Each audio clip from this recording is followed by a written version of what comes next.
Good morning, everybody. It's your boy D Mac, man. We got to talk about this real quick because Roe versus Wade has been overturned by the Supreme Court.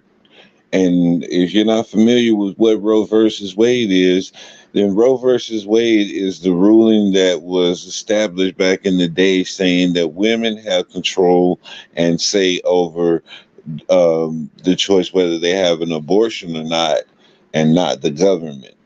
But now the Supreme Court has handed down a ruling saying that each state has authority to, determine, excuse me, each state has the authority to determine whether abortion is legal or illegal.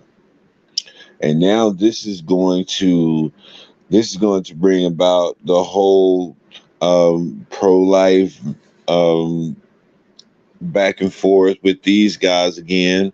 You got the pro-lifers out here who don't believe in abortion, and now this is going to spark up the war between them and the people who do believe in abortion all over again. But the thing that's more damaging to me that could potentially come out of this is the fact that it reopens the door to new eugenics. Now, eugenics is something that was created back in the day. Margaret Sanger, she was a part of it. Darwin was a part of creating this theory of eugenics. And what eugenics does, it um, utilizes birth control and childbirth and things like that to kind of sift through different ethnicities to create a strong ethnicity. So it's basically what Hitler was trying to do. He was trying to create the supreme being through DNA and breeding and stuff like that. That's all eugenics. And Margaret Sanger, she was really big in that. Margaret Sanger, she was like the figurehead for eugenics back in the days, like I guess like the 50s, 60s, 70s, or whatever. And Hillary Clinton was also a big supporter of Margaret Sanger. She was a big admirer of Margaret Sanger. And we all know the rumors about Hillary Clinton with the child trafficking in Haiti and stuff like that, allegedly. So, there's a long line of eugenics and trying to control the population through trying to control childbirth, and using these avenues to do so. And so by them overturning Roe versus Wade, this now opens up the door for the opportunity for the government to try to practice eugenics on these women, especially the women who are in the low income areas and really don't have the resources to fight back at this on this ruling. So the people don't have to stand up and say something. This is not something that we can just turn a blind eye to and be like, oh, it's going to work itself out. No, this is going to cause a ripple effect all the way across the globe now.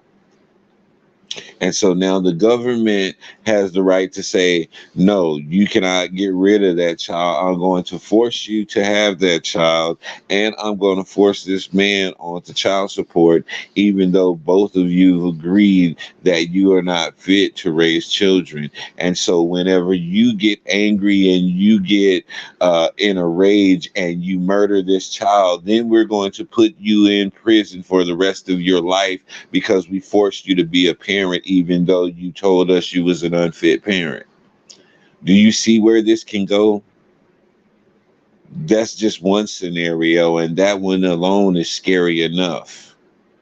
But this is what the government is going to have the authority to be able to do to you young ladies. And so I'm putting this out here. I know that different news reports and all of the big media outlets are going to put this out there. But there's a lot of people who don't listen to those big media outlets. And there's a lot of people who don't get another scenario other than the agenda and the talking points that they're trying to come across with so that they can support whatever constituents that they have to answer to. I have no sponsors. I have no constituents to answer to. So everything I say is coming straight from my perspective and based on the observations of the information that I've obtained about this subject.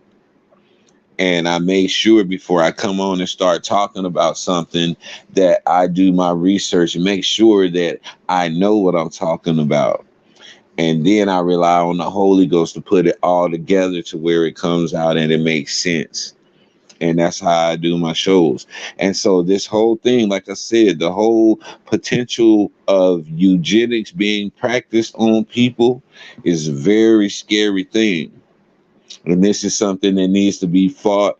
We can fight it on the local level within our local government because, like I said, it comes down to each state. So that means that the governor is going to have the say.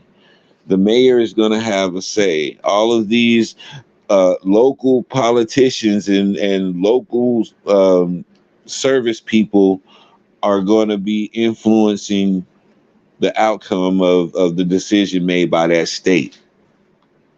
And so, if there's any time where we need to be in these city council meetings, where we need to be in these judges or whoever's going to have influence in this decision, people need to be out there now.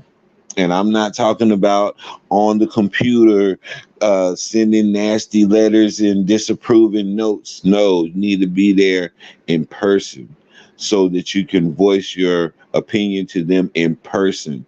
There's no greater effect than doing something in person. And so now it's time to act on the local levels and really show the power of the people and that we can fight against these things that could potentially hurt our society as a whole. And believe me, eugenics would absolutely do that. And so now I'm going to pose a question that I gained once I did a little bit of research. So, what is the motivation for this? What is the motivation to try to gain control over the childbirthing system? Who has a child, who don't have a child?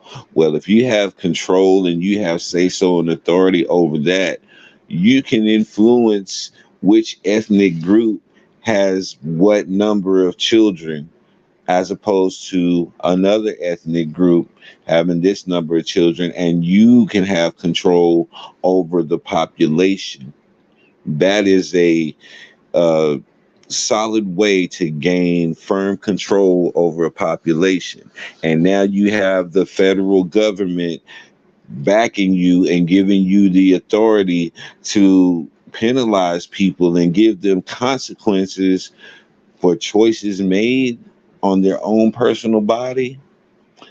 We've been giving up our rights so much, left and right. We've been giving them up from the beginning of the pandemic when they scared you into giving up your rights and your freedoms, all the way up to this point now, and they're taking even more rights. Now, this is a big blow for the women. And when I say for the women, it's because it directly affects your body. But we as the men, we're also going to be affected by this because we in it with y'all. Despite what they try to tell y'all, we as men are in it with y'all. And those things that affect y'all ladies going to affect us too, especially if we're in a relationship with you and this is something that we're trying to work through together, because that is one of the scenarios. It's not always, they want to always paint a picture like a promiscuous girl goes out and has sex and now she's pregnant and don't want to take care of it and don't want no responsibility. That's not always the situation, but that's what they put at the forefront to paint the narrative. And so that's what it's always seen as whenever we hear the term pregnancy, planned pregnancy, and Planned Parenthood. Anytime we hear that, we're going to connect it with a promiscuous girl out here having unprotected sex with an ignorant boy, and they just make a baby that neither one of them want the responsibility of. No, that's not always the case. And so we have to fight for these safeguards because we are giving up so much of our freedom as a country. And I feel like the whole pandemic thing, that was just a tester to see what people would be willing to give up. And they saw how easy people would be willing to give up something and how they wouldn't be willing to fight back. And so now they're testing again. They're pushing the boundaries again to see how much further can they go, what other freedoms can they take, and what will the response of the people go. So how far are we going to allow them to go before we say enough is enough? They're going to continue to take our freedoms, the more and more we allow them to, the more we allow them to manipulate others into giving up their freedoms. And we're sitting back and we know what's going on and we see what's taking place, but silence is just the same as consent. So if the people who have the knowledge and the understanding and the spiritual odyssey what's taking place, if you don't say nothing, you might as well just be the person who opened up the door and let the people on January 6th come on into the Capitol. Same difference.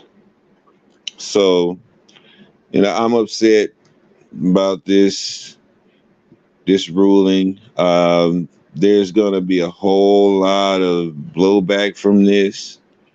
There's going to be a whole lot of division and fighting amongst all of these different groups. Now it's just going to be resparked. The fighting has always been there. The discord has always been there. It's just being rekindled now. They just threw a little bit of gas on the fire with this. And so we're going to see ourselves in an even further state of distress, which even more so reinforces my reason for having the flag upside down, because this nation is in a state of distress. And the overturning of Roe versus Wade just reinforces my stance that much further. So I'm going to leave on that note. Please drop in, especially my sisters. Drop in. Let me know what you think about the overturning of Roe versus Wade so we can talk about this stuff, because you will have to know as a woman that the brothers got y'all backs on a lot of these things that y'all think we don't really care about. But we know that these things affect you and these things affect us. So let's talk about it, y'all. But I'm about to get out of here. I just wanted to put that out there in the YouTube universe. And you know what I say? Sticks and stones can break your bones, but the word can always heal you. I'm out.